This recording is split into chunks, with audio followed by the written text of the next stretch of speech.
नमस्कार, स्वागत है आप सभी को। आज की कहानी है स्वर्ग नरक अपनी कर्मों से मिलता है। एक बुढ़िया माता मर गई। यमराज लेने आई। माता ने यमराज से पूछा, आप मुझे स्वर्ग ले जाएंगे या नरक? यमराज बोले, दोनों में से कहीं नहीं। तुमने इस जन्म में बहुत ही अच्छे कर्म किए हैं, इसलिए मैं तुम्हें सीधे प्रभु के धाम ले जा रहा हूँ। बुढ़िया माता खुश हो गई और बोली, धन्यवाद, पर मेरी आपसे एक विनती है। मैंने यहाँ धरती पर सबसे स्वर्ग नरक के बारे में बहुत सुना है, इसलिए मैं एक बार दोनों जगहों को देखना चाहती हूँ। यमराज बोले, तुम्हारे कर्म अच्छे हैं, इसीलिए मैं तुम्हारी यह इच्छा पूरी करता हूँ। चलो हम स्वर्ग और नरक के रास्ते से होते हुए प्रभु के धाम चलेंगे। दोनों चल पड़े। सबसे पहले नरक आया।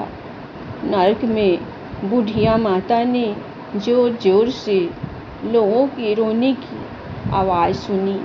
वहाँ नरक में सभी लोग दुबले पतले और बीमार दिखाई दे रहे थे।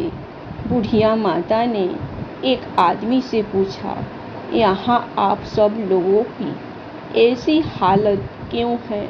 आदमी बोला, तो और कैसी हालत होगी? मरने के बाद जब से यहाँ आए हैं, हमने एक दिन भी खाना नहीं खाया। भूख से हमारी आत्माएं तड़प रही है। बुढ़िया माता की नज़र एक विशाल पतीले पर पड़ी, जो कि लोगों के कद से करीब 100 फीट ऊंचा होगा। उस पतीले के ऊपर एक विशाल चम्मच लटका हुआ था। पतीले में से बहुत ही शानदार खुशबू आ रही थी। बुढ़िया माता ने उस आदमी से पूछा, इस पतीले में क्या है? आदमी मायूस होकर बोला, यह पतीला बहुत ही स्वादिष्ट खीर से हर समय भरा रहता है। बुढ़िया माता ने हैरानी से पूछा, इसमें खीर है तो आप लोग पेट भर के ये खीर खाते क्यों नहीं हैं? भूख से क्यों तड़प रहे हैं?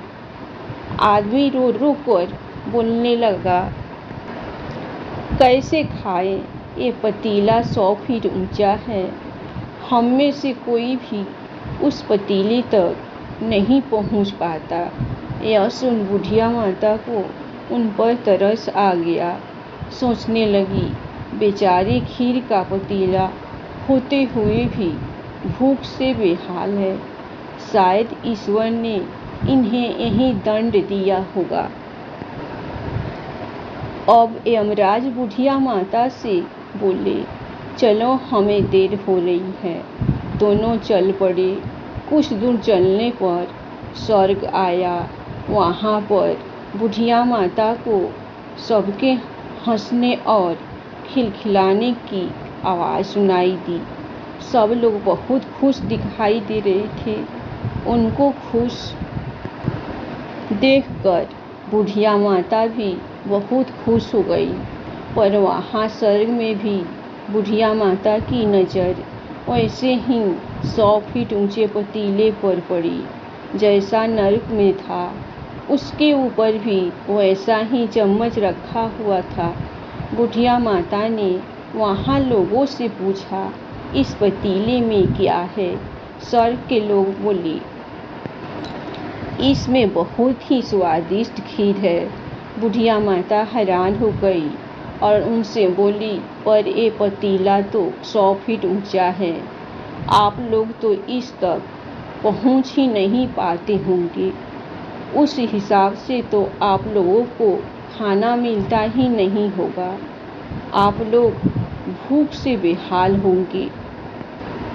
पर मुझे तो आप सब बहुत खुश लग रहे हो। ऐसा कैसे?